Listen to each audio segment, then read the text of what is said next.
എൻ്റെ പേര് സുകുമാരി. ഞാൻ മേശത്തിൻ്റെ അവിടെ തൊപ്പി കച്ചവടം ചെയ്യുന്നു. കണ്ണൻ എന്ന് പറഞ്ഞൊരു പയ്യൻ കൊണ്ടുവന്ന ടിക്കറ്റാണ് ഞാൻ എടുത്തത്. 12 ടിക്കറ്റ് എടുത്തു. അതിൽ ഒന്നിൽ 1 കോടി രൂപയും ബാക്കിയിൽ പോലീസാണ് സമ്മാനവും അടിച്ചു. അത് ആ പയ്യൻ്റെ 60 കൊണ്ട് അവൻ എടുത്തുകൊണ്ട് പോയി. കേസ് നടത്തി വിജയിച്ച ഒരുപാട് പേരുടെ കഥകൾ നമ്മൾ കേട്ടിട്ടുണ്ട്. അതിൽ നിന്നെല്ലാം വ്യത്യസ്തമാണ് തിരുവനന്തപുരത്തെ മ്യൂസിയം കവാടത്തിൽ വഴിയോര കച്ചവടം നടത്തുന്ന സുകുമാരി അമ്മയുടെ കഥ. 1 വർഷം മുൻപാണ് സുകുമാരി അമ്മ ഇവിടെ വെച്ച് ഒരു ലോട്ടറി എടുക്കുന്നത്. അന്ന് സുകുമാരി അമ്മ പറഞ്ഞ വേദനിക്കുന്ന വാക്കുകൾ ആദ്യം കേൾക്കാം. എനിക്കൊരു വീടോ സ്ഥലമോ ഒന്നുമില്ല. വീട് വെച്ച് ആ കുര കയറി കിടക്കാൻ എന്നുള്ള ആഗ്രഹമേ ഉള്ളൂ. 34, 88, 22 നമ്പർ ടിക്കറ്റ് ഞാൻ എടുക്കുന്നു. പേര് കണ്ണൻ, നടന്നു വിൽക്കുന്ന ആളാണ്. ലോട്ടറി കച്ചവടക്കാരൻ കണ്ണൻ സുകുമാരി അമ്മയ്ക്ക് മകനെ പോലെയായിരുന്നു.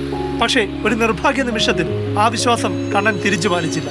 ടിക്കറ്റ് എടുത്തിട്ട് എന്നെ 500 രൂപ പ്രൈസ് ഉള്ളെന്ന് പറഞ്ഞ് കണ്ണൻ എടുത്തുകൊണ്ട് പോയിട്ട് പാളയത്ത് കൊണ്ടുവന്നിട്ട് അവിടെ ലഡുവൊക്കെ വാങ്ങിച്ചു കൊടുത്തു. ഇങ്ങനെ വിശ്വത്തൊരാളെടുത്ത ടിക്കറ്റാണ്, അവർ പൈസ തരാത്തതുകൊണ്ട് ഞാൻ എടുത്തുകൊണ്ട് വന്നു. അവർ കൂടി അടിച്ചെന്ന് പറഞ്ഞ് ഒപ്പിട്ട് അവൻ്റെ ബാങ്കിൽ കൊടുത്തു. എന്നിട്ടും ഈ അമ്മ പതറിയില്ല. പോലീസിന്റെ സഹായത്തോടെ ലോട്ടറി തിരിച്ചു കിട്ടി. കേസ് നടന്നു. സമ്മാനത്തുക കയ്യിലെത്തി. കോടതി കേസായി. കോടതിയിൽ 1 മാസം വരെ കേസ് പറഞ്ഞാണ് കോടതി വെച്ച് തന്നെ ടിക്കറ്റ് എൻ്റെ കയ്യിൽ തന്നു. സൗഭാഗ്യം കൈവന്ന ജീവിതം തിരിച്ചു പിടിക്കാൻ തന്നെ തീരുമാനിച്ചു, ആരോടും പിണങ്ങാതെ തന്നെ. 1 വർഷം മുൻപ് നടന്ന സംഭവം പറഞ്ഞിരിക്കെ ലോട്ടറി ടിക്കറ്റുമായി ഒരാൾ സുകുമാരി അമ്മയുടെ മുന്നിലെത്തി. ഇതാണ് ലോട്ടറി കച്ചവടക്കാരൻ കണ്ണൻ. അന്ന് 1 കോടി രൂപ സമ്മാനമടിച്ച ലോട്ടറി തട്ടിയെടുത്ത അതേ കണ്ണൻ. സാധാരണ വഞ്ചിക്കപ്പെടുന്നവർ ചതിച്ചയാളുമായി ശത്രുതയിലാകുന്നതാണ് പതിവ്. പക്ഷെ ഇവിടെ സുകുമാരി അമ്മ ലോട്ടറി തട്ടിയെടുത്ത കണ്ണന് 13 ലക്ഷം രൂപ നൽകുകയാണ് ചെയ്തത്. മാത്രമല്ല ഇപ്പോഴും കണ്ണന്റെ കയ്യിൽ നിന്ന് സുകുമാരി അമ്മ ലോട്ടറി എടുക്കുന്നു. ഒരു ശത്രുതയില്ല, എനിക്ക് അന്നുമില്ല ശത്രുത.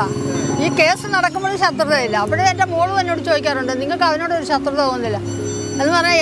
എനിക്ക് 2 മക്കളാണ്. എൻ്റെ 2 മക്കളെ പോലെ സ്നേഹിച്ച പയ്യനാണ് ഞാൻ. എൻ്റെ അറിവില്ലായ്മ അന്നേരം അങ്ങനെ സംഭവിച്ചു. സമ്മാനം കിട്ടിയ തുക 13 ലക്ഷം കണ്ണന് കൊടുത്തു. അതിൻ്റെ ബാക്കി കൊണ്ട് ഞാൻ വീട് സ്ഥലവും വാങ്ങിച്ചു. കണ്ണന്റെ വിശ്വാസവഞ്ചന മറ്റൊരാളുടെ പ്രേരണയിലാണെന്ന് സുകുമാരി അമ്മയ്ക്ക് ബോധ്യമായി. കണ്ണനും താൻ അന്ന് ഒരു പാവപ്പെട്ട അമ്മയോട് ചെയ്ത ചതി ഒരു പാഠമാണ്. ഇനി ഒരിക്കലും അത് ആവർത്തിക്കില്ലെന്ന് ആണയിടുകയാണ്, അല്ലേ? അത് ഞാൻ ചെയ്തു പോയി. ചെയ്തു പോയി. തെറ്റായി പോയോ? ഇനി അങ്ങനെ ആവർത്തിക്കോ? ഇനിയില്ല. ഇനി അമ്മയടുത്ത് മാപ്പ് പറഞ്ഞോ? പറഞ്ഞു. വക്കീൽ ചോദിച്ചു അവനെ ജയിലിലാക്കണമെന്ന് ചോദിച്ചാൽ പറഞ്ഞു വേണ്ട. ഇത് ചെയ്തില്ലായിരുന്നെങ്കിൽ ഞാൻ 10 ലക്ഷം രൂപ കൊടുക്കും. പാവമല്ലേ? ഈ വിദ്വേഷമില്ലായ്മ തന്നെയാണ് ഈ കേസിനെ വ്യത്യസ്തമാക്കുന്നത്.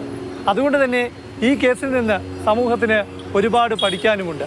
ക്യാമറമാൻ പ്രേംശശിക്കൊപ്പം പ്രശാന്ത് കൃഷ്ണ, മാതൃഭൂമി ന്യൂസ്, തിരുവനന്തപുരം.